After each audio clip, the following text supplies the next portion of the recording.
Hello everyone. तो आज किसी वीडियो में हम लोग छठे क्वेश्चन से करेंगे। इससे पिछले वाला जो क्वेश्चन था उसमें हम लोगों ने 5 तक किया था और छठे क्वेश्चन से फिर से शुरू करते हैं आज से। ठीक है, चलिए। पहला क्वेश्चन है, किसी कस्बे की वर्तमान जनसंख्या 12,014 है। इसमें दो क्रमिक वर्षों में 25% और 60% की वृद्धि होती है, लेकिन तीसरे वर्ष में 50% की कमी होती है। तीसरे वर्ष के अंत में कस्बे की जनसंख्या कितनी होगी? ठीक है, तो मुझे दे रखा है कि जो वर्तमान में जनसंख्या है 12,014। ठीक है, बोला है पहले 2 वर्ष में 25% और 60% के प्रति वर्ष की दर से बढ़ती है और तीसरे वर्ष में 50% कम हो जाता है। तो अगर 25% बढ़ रहा है तो इसको लिख सकते हैं 125/100। एक साल में ही हो जाएगा 125/100 इस संख्या का। अगला साल हो जाएगा 60% बढ़ रहा है तो 160/100।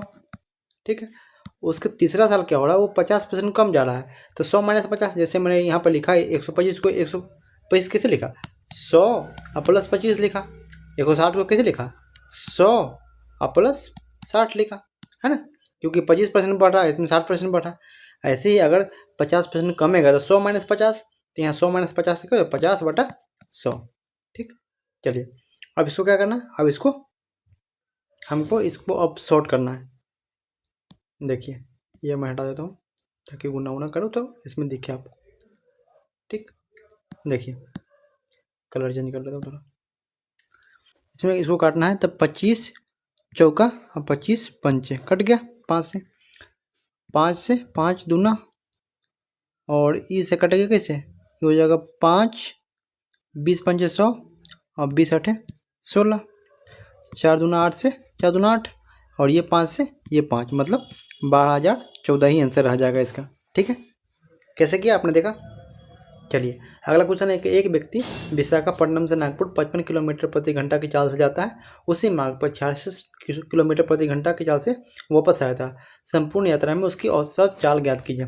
कह रहा है कि कोई व्यक्ति है यहाँ से विशाखापट्टनम से कहाँ गया, वो कहाँ गया, विशाखापट्टनम से नागपुर जाता है। ठीक है, नागपुर गया, नागपुर से फिर विशाखापट्टनम आ गया, तो जाने का जो स्पीड है वो है 55 किलोमीटर प्रति घंटा और आने का जो स्पीड है वो 66 किलोमीटर प्रति घंटा है। तो मुझसे पूछा जा रहा है कि टोटल एवरेज स्पीड कितनी होगी। देखिए आपको बता दूं कि ऐसे जब एक ही सेम डिस्टेंस है तो अगर कोई व्यक्ति जा रहा है डी किलोमीटर जा रहा है और डी किलोमीटर वापस आ रहा है और स्पीड दे रखा है, तो एवरेज स्पीड होता है 2xy into x plus y. ठीक, एक्स वाई क्या है, एक्स वाई हो गया, एक्स हो गया जाने का स्पीड, वाई हो गया आने का स्पीड। आप इसको उल्टा भी कर सकते, दोनों सेम ही होगा। ठीक है, इसको कैसे निकालते हैं, इसको निकालते हैं जैसे d/x के स्पीड से गया और d/y के स्पीड से गया, तो क्या निकला टोटल टाइम। और इसी से इस फार्मूला से ये डिराइव होता है। आपको ये डिराइव को जानने की जरूरत नहीं है, आप सिर्फ ये याद रखेंगे इसकी फार्मूला होता है 2xy/x + y। ठीक है, तो चलिए इसको लिख देते हैं। तो इसमें दे रखा है एक्स दे रखा है 55 किलोमीटर प्रति घंटा और वाई दे रखा है 66 किलोमीटर प्रति घंटा। तो एवरेज जो स्पीड होगा वो क्या हो जाएगा, एवरेज स्पीड हो जाएगा 2 × एक्स कितना है 55, वाई कितना है 66/x + y, तो कितना हो जाएगा 6 × 5 = 11, 6 × 5 = 11, 1 12, 121। अब इसको 11 से काटिए, 11 × 6 = 66, 11 मतलब 11। ठीक है, फिर से 11 से काटिए, 11 × 5 = 55, कितना हो जाएगा 6 × 5 = 30, 30 दूना 60, तो हो जाएगा 60 किलोमीटर प्रति घंटा हो गया इसका एवरेज स्पीड। ठीक है भाई, चलिए अगला क्वेश्चन कहता है कि PQR ने क्रमशः 34, 75 और 6 के अनुपात में धनराशि निवेश की। यदि वर्ष के अंत में उन्हें कुल 3600 रुपये का लाभ प्राप्त हुआ तो QR के हिस्से के बीच का अंतर ज्ञात कीजिए। देखिए इसमें यह कह रहा है कि देखिए PQR 3 व्यक्ति है, P, Q और R। ठीक, पहले को मिला 34, दूसरा को मिला 75 और तीसरा को मिला 6 यूनिट और लाभ कितना हुआ, लाभ हुआ 3600 टोटल। तो QR के बीच के हिस्से ज्ञात कीजिए। देखिए तो P को 34 मिला है, Q को 75 मिला और R को 6 मिला है। तो हम टोटल की बात करते हैं, अगर टोटल कितना हो जाएगा 35 प्लस 34 प्लस 75 प्लस 6 बराबर कितना हो जाएगा 75 6 81, 81,000 85, 85 और 3 8 3 11 115, 115 ही होगा ना, 7 3 10 हो जाएगा कितना और 4 5 9 6 15 115, तो टोटल 115 है। और हमसे क्या पूछ रहा है, क्यू और आर के बीच के हिस्सों का अंतर। मतलब हमसे पूछा जा रहा है कि जो ये क्यू और आर है, तो क्यू और आर के बीच के हिस्सों का अंतर कितना हो जाएगा। क्यू का 75 है और आर का 6 है, तो क्यू और आर के बीच का अंतर कितना हो जाएगा, 75 माइनस 6। 75 माइनस 100 बराबर 69। ठीक, तो 69 का वैल्यू पूछा जा रहा है। तो अब यहाँ देखिए 115 का वैल्यू मुझे दे रखा है कितना, 115 यूनिट का वैल्यू देखा 300 3600। ठीक है, तो मुझसे 69 का पूछ रहा है, तो एक का कितना हो जाएगा। आपने अगर इस सीरीज का पहला वीडियो देखा होगा तो आपको मैं बताऊँ कि इसमें कैसे निकालते हैं इसको। ठीक है, तो 115 यूनिट का वैल्यू 3600 है, तो एक यूनिट कितना हो जाएगा 3600 बटा 115। अगर 69, यही अगर बात करें आगे कि हमसे पूछे 69 यूनिट जो ये दिए रखा है, तो उसका वैल्यू कितना हो जाता है। 69 यूनिट का वैल्यू हो जाएगा 3600 बटा 115 गुने 69। ठीक है, अब इसको काटिए, कलर चेंज कर देता हूँ ताकि ऊपर दिखे, है ना, ये ब्लू से करते हैं। तो हो जाएगा 23 पंचे 115 और 23 दिया 69। फिर से काटूंगा तो 5 से 5 5 7 35 5 दूना 10 720, है ना। तो 720 दिया कितना हो जाएगा 0 और 2 6 7 21 1 22, तो 2260 हो जाएगा। सॉरी 22 होगा, गलत कर दिया गया गुना। 2 मिनट एक बार देख लेता हूँ, कटेगा, कट गया। कितना कटा, ये 7 5 35 1 जो 5 9 10 0 हो गया, 0 2 6 सर 2 6 मैं इसको 12 लिख दिया था, 2 6 और 7 21। ठीक है, तो 2160 जो हो गया आंसर हो गया इसका 2160। ठीक, ये 2160 आंसर दे रखा है पहले से। ठीक है, चलिए अगला क्वेश्चन देखते हैं। अगला क्वेश्चन कह रहा है कि ऋतिक और संजय मिलकर एक व्यवसाय को 279 रुपये का निवेश किया और वर्ष के अंत में 16,500 के कुल लाभ में संजय का हिस्सा 36,000 है, तो उनके निवेशों के में अंतर कितना है। देखिए पहले इसको थोड़ा सा इरेज कर देता हूँ, आपको दिखेगा। ठीक है भाई, ताकि आप इसको देख पाए। स्पेस छोड़ देते हैं और आपने नोट कर लिया होगा आई होप, अगर नहीं किया तो इसको पीछे कर लेंगे तो आपको दिख जाएगा वीडियो को। ठीक है, बोलिए ऋतिक और संजय मिलकर, अच्छा क्वेश्चन पूछा गया, काफ़ी अच्छा क्वेश्चन। अगर आप इस सीरीज को करते रहेंगे तो आपको लगेगा कि आपने बहुत अच्छा कंटेंट कवर किया है ना।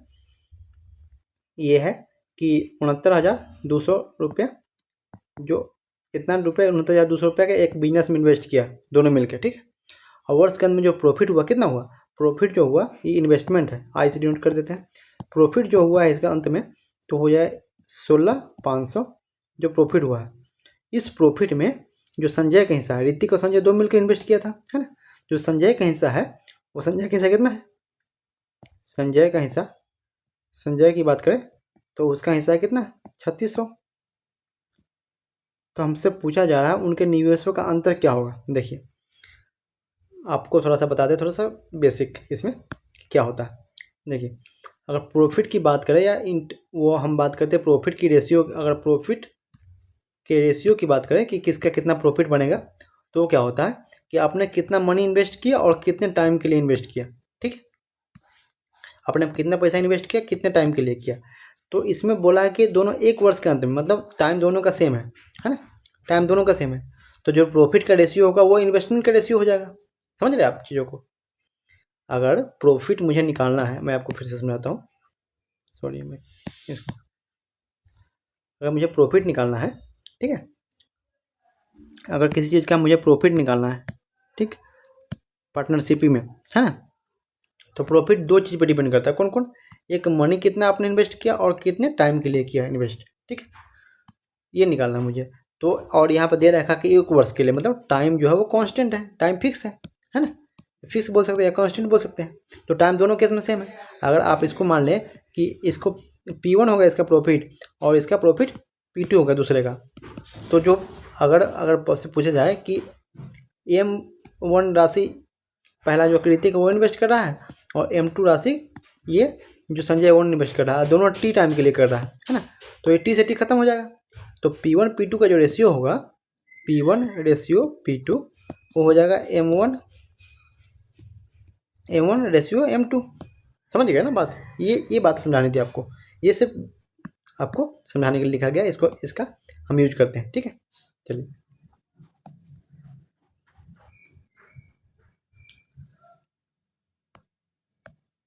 ओ सॉरी सॉरी सॉरी सॉरी।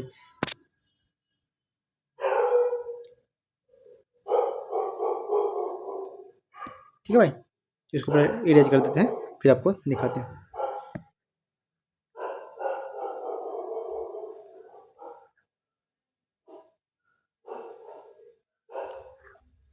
चलो, क्वेश्चन ये है कि टोटल इन्वेस्टमेंट है 69,200 और जो टोटल प्रॉफिट है वो 16,500 है। उसमें से अगर संजय का बात करें, संजय का हिस्सा, संजय का ऋतिक का है, ये ऋतिक हो गया और दूसरा है संजय। ठीक है, तो टोटल प्रॉफिट है 16,500 का। इसमें जो अगर आप यहाँ पर दिया संजय का हिस्सा, संजय के हिस्सा देगा 3600 रुपया और टोटल इतना है, तो इतना है, तो इसमें अगर ऋतिक का हिस्सा निकाले कितना हो जाएगा, इसमें से 3600 घट जाएगा। तो 16,500 में से 3600 अगर हम घटा देते हैं, माइनस कर देते हैं, क्या हो जाएगा, 0 0, 15 में से 6 गया तो 9 और ये होगा 15, 15 में से 3 गया तो कितना, 12, तो 12,900, 12,900। ठीक, इन्वेस्ट किया। तो अगर इसका निकाले प्रॉफिट का रेशियो निकालें हम, तो क्या हो जाएगा प्रॉफिट का रेशियो, 00 से 00 खत्म और 3 से काटते हैं तो 3 से होकर 12 और 3 से काटते हैं तो 4 और 3 43। ठीक है, तो इसका जो रेशियो निकल गया वो 43 रेशियो 12 निकल गया। तो इसका मतलब यह है कि इसका जो इन्वेस्टमेंट का जो रेशियो था मनी का, इन्वेस्टमेंट मनी का रेशियो था वो 43 रेशियो 13 था। और टोटल अगर बात करें इसमें तो कितना आ रहा है, ये आ जाएगा 3 2 5 और 4 1 5, 55। तो 55 टोटल आ रहा है। ठीक है, जिसका वैल्यू मुझे दे रखा है, टोटल इन्वेस्टमेंट का वैल्यू दे रखा है 79200, है ना, टोटल इन्वेस्टमेंट है। लेकिन मुझसे पूछा क्या गया है, मुझसे पूछा गया है कि दोनों के इन्वेस्टमेंट का अंतर निकालना है, उनके निवेशों का अंतर निकालना है। तो 43 एक का है, एक का 12 है, तो 43 12 अगर हम इसको घटा देते हैं कितना हो जाएगा, 43 में से 12 गया तो अगर माइनस कर देते हैं 43 माइनस 12 तो हो जाएगा कितना, हो जाएगा 31, 31। तो मुझे 55 का वैल्यू दे रखा है इतना, तो मुझे 31 का वैल्यू निकालना है। ठीक, अब इसको काट देते हैं, 11 5 55, 11 7 77, 11 2 22, 00, 5 से काटेगा तो 5 6, 5 से काटेंगे तो 5 1 5 और 2 2 5 का 20 और 5 का 20, 1440। 1440 जो आया वो 1 यूनिट का वैल्यू आया है ना, यहाँ से 1 यूनिट का वैल्यू जो निकाले हम 1440 निकाले पहला क्वेश्चन। ठीक है, तो मुझे निकालना कितना, 31 यूनिट का वैल्यू, तो 1440 गुणे 31, इसको गुना कर दीजिए। गुना करेंगे तो क्या हो जाएगा, 0 4 का 4 4 1, फिर 3 से गुना करेंगे तो 0 और 4 12, 4 12 और 1 13, है ना, 6 42 43 हो जाएगा। ठीक, अब 0 4 4 6 4 4, है ना, ये आ जाएगा 4 4 6 4 0, है ना, ये आ गया 4 4 6 4 0। आई होप कि ये कंसेप्ट आपको समझ में आया होगा। बहुत अच्छा कंसेप्ट था, जो लोग जानते हैं उसके लिए तो ईजी है। सिर्फ ये जो आपको मनी यहाँ पर प्रॉफिट का जो रेशियो था वो रेशियो बराबर था मनी के रेशियो, इन्वेस्टमेंट के रेशियो के, है ना, इस बात पे हमको सिर्फ ध्यान देना था, है ना। चलिए, आई होप कि क्वेश्चन आपको समझ में आया होगा। और अगला क्वेश्चन करते हैं, इसको थोड़ा सा इरेज कर देते हैं।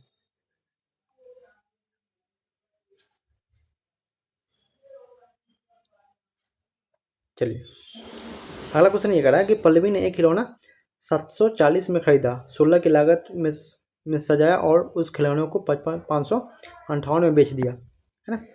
तो लाभ या हानि परसेंट ज्ञात कीजिए। देखिए उसको क्या किया, 740 में खरीदा, उसका CP 740, उस पर 16 रुपया खर्च कर रहा है ऊपर से, तो कितना हो जाएगा टोटल, 756 हो गया ना भाई। अगर आपने 10 रुपये में कोई सामान खरीद के लाया, उस पर 5 रुपया खर्च कर दिया, तो उसका प्राइस कितना होगा, 15 रुपया। उसी प्रकार 740 में कोई चीज़ खरीद के लाया, 16 उस पर ऐड कर दिया, तो 756 हो गया इसका CP। इसको बेच कितना में है, 558 में। तो ज़्यादा में खरीदा, कम में बेच रहा है, तो ये तो पक्का हानि होगा। तो लाभ वाला जो ऑप्शन है वो कट जाएगा। अब हानि देखना है कि हानि कितना होता है, हानि कितना होगा। तो हानि क्या होता है, हानि जो होता है वो हानि होता है कि CP माइनस SP या जो क्रय मूल्य माइनस विक्रय मूल्य, है ना। तो क्रय मूल्य कितना है, 756 माइनस 558, इसको घटाएंगे कितना हो जाएगा, ये हो जाएगा अगर 200 और 198, 198 होगा ना, 16 में 60 के 8 और ये हो जाएगा 0 में से 5 गया तो 9 और 6 में से, ठीक है, 198, ठीक। 198, अगर हानि परसेंटेज पूछता हमसे कि हानि परसेंटेज कितना होगा, तो होगा 198 मतलब हानि बटा क्या, हानि बटा सीपी। सीपी कितना है 740 और गुणे 100, ठीक है। तो अब इसको काटते हैं, से 740 756, सॉरी ये यहाँ पे 756 हो गया था भाई, जो यहाँ पे मैंने लिखा है 756, तो 756 हो गया। इसको हम काटेंगे, तो काटते हैं, चलिए इसको काटते हैं, किससे किससे काटें, 7 से कट रहा, 7 दूना 14 और 5 8 नहीं, 2 से काटते पहले, है ना। ये हो जाएगा कितना, 38 दूना 76, 37 दूना 74 और 2 16, फिर इसको 2 से काटेंगे तो हो जाएगा 2 9 18 और 2 9 18, 99। अगर 11 से काटते हैं तो कैसे, 11 से कटेगा, नहीं कटेगा, और 3 11 7 11 नहीं, 8 7 15 3 18, 9 से कटेगा, ठीक है। और 9 से काटते हैं इसको, तो 9 से 9 चौक 36 और 9 दूना 18, इसको काटूंगा 9 से तो 11, ठीक। अब देखिए इसको और शॉर्ट कर दूँ तो ये हो जाएगा 11 गुने 100 बटा 42, अगर 2 से काटते हैं तो ये 21 और ये 50, तो हो जाएगा ना 550 बटा 21%, ठीक। आई होप कि ये क्वेश्चन आपको समझ में आया। और अगला क्वेश्चन करेंगे। अगला क्वेश्चन बहुत अच्छा क्वेश्चन है, क्वेश्चन मतलब एडवांस में क्वेश्चन आया है ना। तो चलिए इसको कर देते हैं, इसको पहले डिलीट कर देते हैं, जो एक्स्ट्रा है इस स्लाइड में आ जा रहा है। मुझे इसलिए ज़्यादा लिखना पड़ता है कि बहुत लोग होंगे जो पहली बार देख रहे होंगे या जिनकी उतनी अच्छी नहीं होगी मैथ, है ना, समझने में दिक्कत होती होगी, तो उसके लिए चलिए ये क्वेश्चन है कि sine 90 minus x into cos 180 minus x plus y plus cos 90 minus x into sine 180 x minus y minus x, ठीक है। चलिए इसको अगर आपको समझाना है तो एक फॉर्मूला होता है, इसको मैं थोड़ा शॉर्ट कर लेता हूँ पहले ना, जो ये 180 जो लिखा हो ना वाई माइनस एक्स, तो इसको हम ऐसे लिख सकते हैं कि साइन, ऐसे लिख सकते हैं। ये आपको कुछ नहीं करना, आपको क्या करना है कि उसमें एक टर्म जीरो कर दो। कैसे जीरो करेंगे कि अगर हम देखिए, एक तो वैल्यू पुटिंग से कर सकते हैं, या ऐसा एक फॉर्मूला भी आता है कि साइन ए प्लस बी, है ना, तो उसका फॉर्मूला होता है sine A into cos B plus cos A into sine B, एक फॉर्मूला ये होता है। इसका एक और होता है कि साइन ए माइनस बी, जो मैं फॉर्मूला लिख रहा हूँ भाई आप लिख लेना कॉपी पे, ये नहीं कि छोड़ दिया, है ना।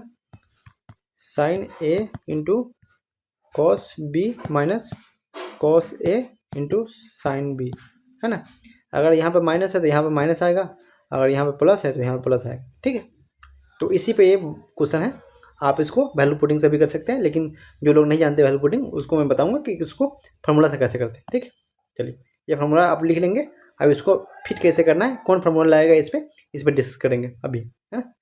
जो लोग जिनको डर लगता हो तो उसके लिए एक ट्रिग्नोमेट्री का स्पेशल क्लास लेकर आऊँगा मैं, जिसमें बताऊँगा कि कैसे कैसे क्वेश्चन करना है ना।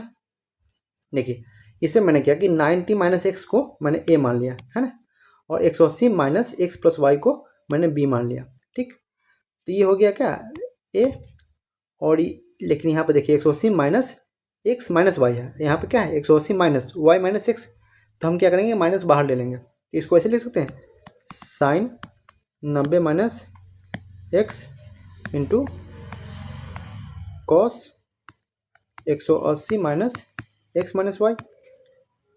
और अगर हम माइनस बाहर लेते हैं तो अगर इसको अगर माइनस बाहर ले लेते हैं, इधर सबसे माइनस बाहर ले लिया ना, पूरा माइनस बाहर ले लिया इधर से, है ना, तो ये हो जाएगा माइनस, यहाँ पे माइनस, और हो जाएगा ई एक्स माइनस वाई।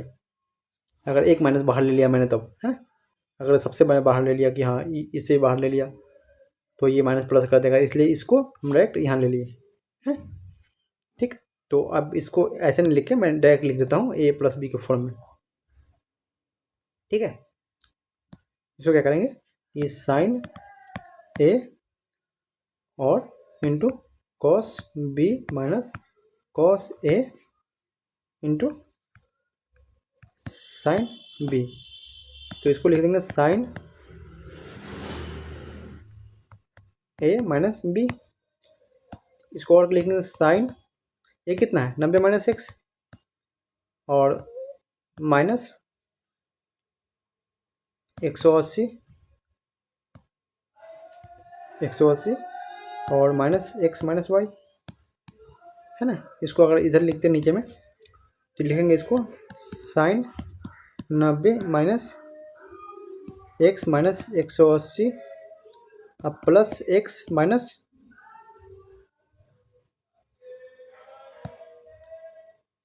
और माइनस वाई है ना। अगर ये एक्स से एक्स खत्म ये हो जाएगा साइन माइनस 90 और माइनस वाई यहाँ से,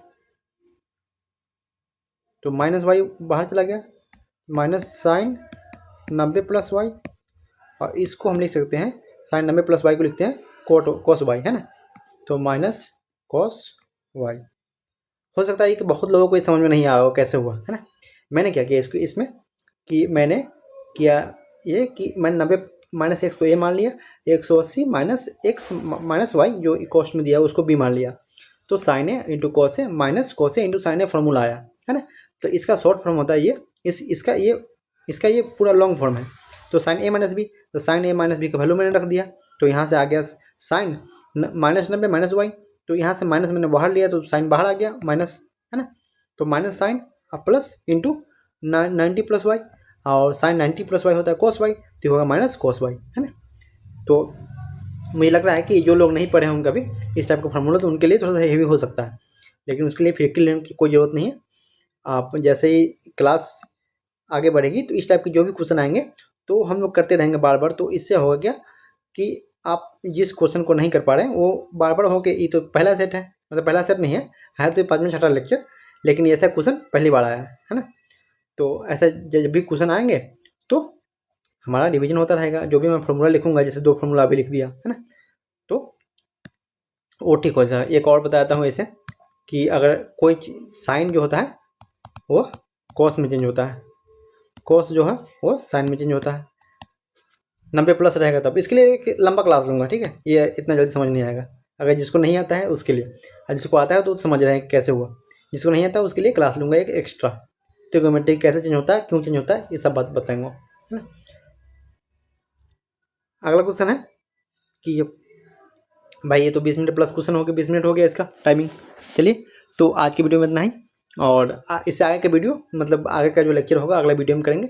बस ये लंबा लेक्चर जाता है इसलिए कि मुझे आपको समझाना पड़ रहा है ना। अगर मैं खुद से करूँ तो ये बहुत जल्दी कर लेंगे हम लोग, लेकिन मेरा मकसद ये है कि आपको अगर 5-7 क्वेश्चन भी करा रहा हूँ तो उससे आप उस टाइप के जो भी क्वेश्चन आते हैं उसको बहुत ईजिली कर पाएँ, आपको कंसेप्ट क्लैरिटी हो। इसके लिए हम लोग थोड़ा सा छोटा वीडियो रखते हैं, और ऐसे ही वीडियो आता रहेगा चैनल पर, बने रहिए, लाइक सब्सक्राइब देख लीजिए, और आपको अच्छा लगता है तो दोस्तों के साथ भी शेयर कीजिए। मेरे लिए थोड़ा सा मोटिवेशन रहेगा, ये काम करेगा मेरे लिए है ना। चलिए तो रखते हैं, धन्यवाद आपको यहाँ तक देखने के लिए वीडियो।